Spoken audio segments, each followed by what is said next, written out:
Beb, setelah sekian purnama kita nggak bikin podcast gitu. Iya. Kayaknya kebanyakan bercinta dan bercerita. Amin. Gitu. Oh gitu. Enggak, kalau gue kebanyakan ngurus anak sih. Oh enggak, bukan bercerita berarti. Bukan. I see. Kayaknya berarti gue yang bercinta, kamu ngurus anak. Iya. Berarti bercinta sama siapa gue itu? Makanya. Atau lu bercinta sama diri sendiri, Beb. Lu solo karir. Jadi teman-teman, setelah sekian lama kita nggak, mungkin ada setahun lebih kali. Iya. Pokoknya semenjak Ethan udah lahir. Wah, lama banget lah. Terus akhirnya karena kita minggu ini kita jalan-jalan cari makan, kita kira kita rekaman aja gimana? Gitu Iya. kan. Hari ini mau bahas topik apa, Beb? Kan kamu punya topik. Oh ya, aduh, maaf ya teman-teman, kita pakai slow tip soalnya, jadi kita harus lebih aware gitu. Nah, jadi hari ini, teman-teman, kalau teman-teman nggak tahu, selama ini Mandy tuh begadang tiap malam. Dia prepare S3-nya dia. Iya bener lah. Iya, nggak tiap malam lah. Iya, mungkin Serius. enggak lah, dia kalau serius tuh tiap malam begadang dia. Jadi, lu bayangin nih, Mandy lagi prepare S3-nya dia, gue S1.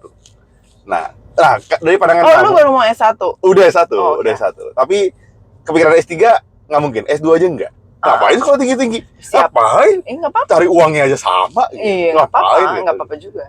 Nah, gue akan menanya point of view Mandy, gimana pandangannya tentang istri yang punya pendidikan lebih tinggi, sedangkan suaminya lebih rendah. Pandangan kamu gimana? Oke. Kalau aku sih nggak apa-apa ya. Oh, Soalnya, bener. Mungkin gue termasuk kayak orang yang open-minded, dimana kayak lu pendidikan tinggi belum tentu lu makin pintar. Lah, terus kamu ngapain ngambil pendidikan tinggi? Iya dong. Karena policy atau kebijakan buat mencapai goal gue itu harus gue S3. Jadi mau nggak mau, which is kan kalau kalian tahu gue kan karir sebagai dosen. Nah kalau mau karir gue naik menuju guru besar itu wajib S3, nggak bisa enggak gitu loh. Nah karena gue mau terus di karir di sini, jadi ya udah the next obvious step adalah S3. Nah, kalau misalnya kamu ngelihat, tapi kan gini, Beb. Misalnya orang married gitu ya. Ya. Let's say dia nggak berkarir di pendidikan kayak kamu Ya. di kampus. Let's say dia berkarir di kantor, di perusahaan. Siap. Kalau dia lebih tinggi jabatannya, dia promosi lebih baik. Pertanyaannya, bermasalah nggak tuh menurut kamu orang-orang yang istrinya atau perempuannya punya karir yang lebih baik dari suaminya? Tentu berpengaruh sama gaji juga. Nah, signifikan banget nggak tuh buat kamu? Ini buat aku kan? Iya, buat kamu sebagai Buat dan aku- pandangan kamu buat perempuan juga. Menurut kamu nggak? Maksudnya nggak masalah? Buat aku nggak masalah sih. Mungkin yang menjadi masalah kalau pasangan kamu mempermasalahkan. Bener dong. Itu akan menjadi masalah kalau orang lain membuat itu jadi masalah. Gitu loh. Kalau aku ngelihatnya nggak masalah kok. Emang kenapa? Ini udah abad 21 tahun 2023. Kalau emang punya kesempatan lebih baik dan kalau emang dikasih kesempatan lebih baik, kenapa nggak ambil? Emang alasannya kenapa? Kalau wanita nggak boleh punya karir lebih tinggi? Gue juga nggak ngerti tuh. Kenapa? Kenapa ya? Karena secara ego itu nggak boleh. Laki-laki merasa terkoyak-koyak egonya dengan itu. Kamu sebagai laki-laki gimana? Merasa terkoyak-koyak? Teman-teman, gua memang sama Mandy cocok. Karena Mandy kan suka sekolah, dia suka belajar, dia suka kerja. Gua nggak terlalu. Maka dari itu ketika dia sekolah tinggi, S3, gue seneng. Karena gue pengen jadi germonya suruh dia yang kerja aja. Nah itu. Dia- Itu dia. Dia kan suka. Jadi emang dia nggak mau kerja. Gue nggak mau kerja. Iya. Pokoknya gue doang yang kerja. Gue jadi germonya doang. Ini istri gue S3. Ini Lu istri mau gua. memperkerjakan gaji lebih tinggi? Iya. Kan? Iya. Lu mau kerjain lebih tinggi nggak? Nah Gitu. gitu kan. Emang. Nggak, tapi memang, apa namanya, Beb, ini solatif. Nah, lu biarin aja. By the way, apa namanya, kalau buat gue pribadi memang sebetulnya awal-awal bermasalah. Waktu Mandy mau S2 kan gue S1 kan dengan kemampuan finansial yang terbatas gitu ya. Tapi makin ke sini enggak ya. Sangat tidak bermasalah karena gue merasa satu gini teman-teman, ini harus nggak dipungkiri, income lu sebagai laki-laki harus tetap lebih tinggi atau at least sama. Kalau income perempuan lebih tinggi, pasti harga diri lu terkoyak-koyak. Itu Siap. itu gue memastikan itu. Atau paling Memastikan? tidak, iya, semua laki-laki akan terkoyak-koyak harga dirinya. Oke. Gitu. Kalau misalnya pasangan lu S2 mau S3, S4, itu nggak apa-apa. Selama gajinya lebih kecil. Selama gaji lebih kecil. ada rasa itu. Gua nggak mau jujur gitu. Tapi nggak dipungkiri juga teman-teman. Menurut gue, Kalau dia lebih gede, tapi lu ngasih value lebih baik, itu nggak masalah. Contoh, Men ini kan gajinya gede di kantor gitu. Untuk dia single, apa namanya? Single income Single ya, mom. single income ya. Enggak, Oh. single income gitu ya. Maksudnya gue kan income-nya banyak dari freelance, banyak dari kerja tetap, ada kerja segala macam. Ini kan single income gitu ya. Dia kan gajinya gede karena jenjang karirnya dan segala macamnya. Nah, gue mungkin nggak bisa kayak dia karena gue nggak pendidikan S2 S3. Tapi gue bisa ngasih value lebih tinggi, misalnya lebih jahat, lebih licik, lebih cerdas. Value-value yang gue bisa kasih ke dia untuk dia bisa punya uang lebih banyak. Waduh. Jadi sebenarnya tujuan utama, ending goal-nya adalah uang lebih Uang banyak. lebih banyak. tapi nggak, menurut gue lu laki-laki tentu income-nya harus at least sama lah, lebih rendah dikit oke. Kalau lebih jauh banget sampai 2-3 kali, lu nanti ada merasa insecure, pasti ada rasa gitu. Apalagi lu nggak punya another skill lain, pekerjaan lain yang bisa lu achieve. Kecuali lu niti karir ya, misal lu punya sebuah apa namanya usaha apa kayak yang lagi lu rintis, karir usaha jualan apa kayak, tapi lu rintis nih bareng-bareng nih. Nah, menurut gue itu oke, karena enak kan punya another side gitu. Tapi kalau misalnya degree dan income lu sama-sama kalah, ego hal lagi terkoyak. Tapi kalau perempuannya oke dan laki-lakinya oke, nggak apa-apa. Kayak gue ingin memperkerjakan dia dengan maksimal. Jadi Gue dia ingin, pengen pensiun dini. Jadi gue yang kerja. bener, gue doang. gak pengen kerja. Gue pengen bagi-bagi menikmati. Karena gue suka kerja. Gue suka kerja. Iya. Itu dia suka kerja, dia suka sekolah, dia suka kerja. Dia menikmati banget pekerjaan dia. Gue menikmati pagi-pagi lari sama anak gue. Makanya lu kalau story-story gue tiap hari tuh lari sama anak gue. Tiap hari gue jalan naik motor. Gue gak terlalu suka, dia kan suka banget di pagi-pagi kerja. Jadi Siap, Beb. it depends on the couple. Ya, Gitu kan? betul. It depends betul. banget sama lu sama pasangan lu gitu. Betul. Tapi Beb, gue tanya pertanyaan yang mungkin mendekati terakhir. Kalau misalnya pasangannya lebih gede, misalnya kamu lebih gede dari kamu ya, Iya. tapi kamu masih ngurus anak, karena kan tanggung jawab, karena ayah nggak bisa ngurus anak gitu. Misalnya gini, dengan sama-sama kerja 9 to 5 misalnya gitu ya, Iya. gaji aku lebih kecil, gitu. Gaji kamu lebih gede, tapi kamu masih harus ngurus anak segala macam. Ya ditakutkan laki-laki kan terbesit kata-kata ini, kamu, aku udah kerja capek, uruslah anak. Nah itu laki-laki takut tuh. Nah, dari kamu bakal keluar nggak kata-kata itu? Atau bakal, emang harusnya gitu, atau gimana tuh? Karena seringkali aku yakin itu mau menakutkan untuk setiap laki-laki berkeluarga gitu.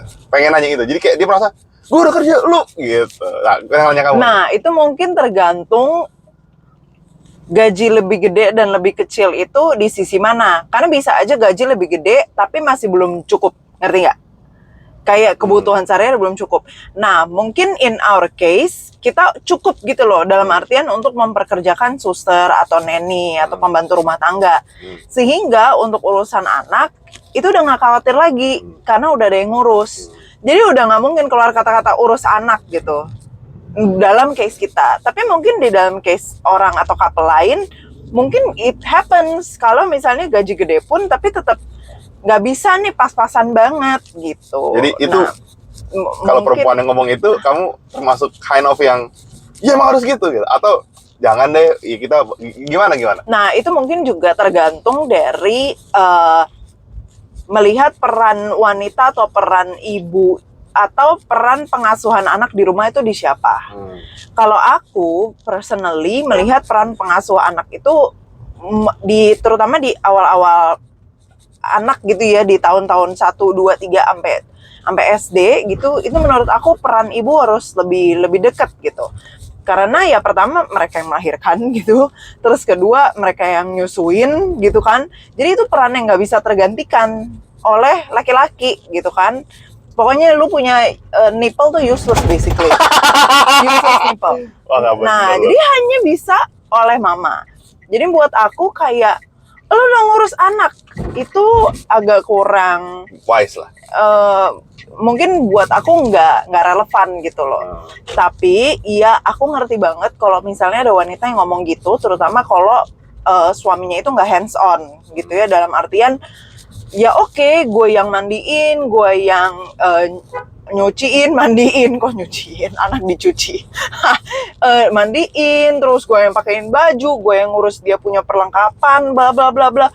Tapi lu nggak bisa spend time buat ngurus anak sebentar aja gitu misalnya. Aku inget tuh yang pas kita Mbak pulang tuh, terus kita sempat berantem kan gara-gara Gua ngurus? Kamu ngurus, tapi bahkan kayak gue sempat sebel banget karena come on lah, gue duduk untuk makan tenang 10 menit aja nggak bisa.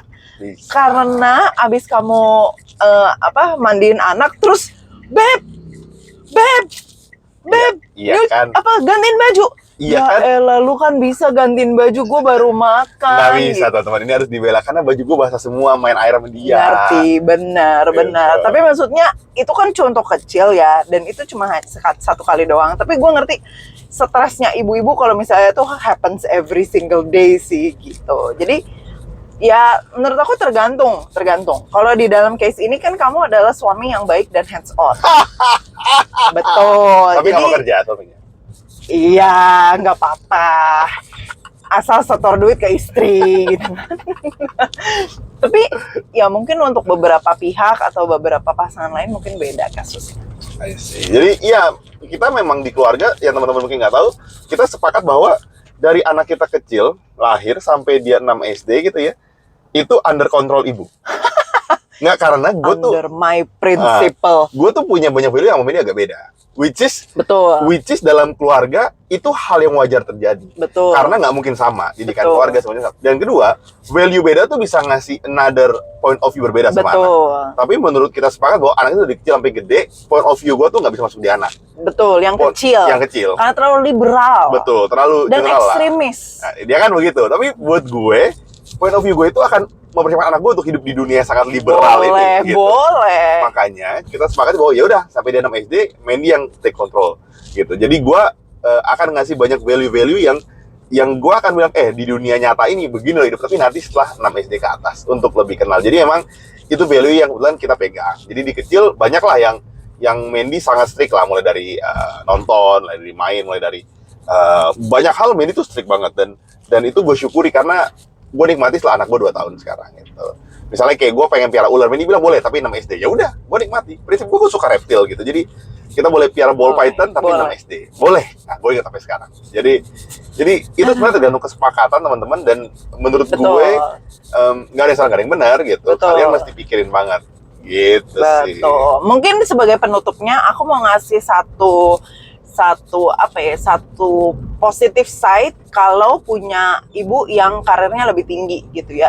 Tapi di dalam case kalian tuh udah harmonis dan suami istri setuju gitu ya. Menurut aku punya ibu yang berkarir atau yang punya pendidikan lebih tinggi tuh bagus karena bisa menjadi suatu acuan gitu ya, terutama buat yang punya anak laki-laki. Karena anak laki-laki kalian akan melihat dan punya standar yang tinggi ketika dia mencari calon istri gitu. Setuju. Ya kan? Jadi bahwa mama gua nih berkarir, mama gua mandiri, independen, mama gua nih pinter orangnya. Jadi otomatis ketika dia nyari pasangan, dia akan punya standar seperti mamanya gitu loh. Cewek ini kurang bisa ngurus dirinya nih, cewek ini nggak bertanggung jawab. Pasti dia langsung ilfeel gitu. Jadi menurut aku itu suatu poin plus kalau misalnya mamanya bisa men-set standar yang tinggi, terutama kalau buat kalian yang punya anak-anak laki-laki. Jadi dia nggak hanya ngelihat tubuh seksi. Sekalipun istri gue seksi, gue menikmati, tapi anak gue jadi nggak gitu. Oke, udah selesai. Jadi sampai situ teman-teman. Semoga kita bisa konsisten bikin podcast tiap minggu lagi sebelum kita makan pagi hari Minggu. Bye.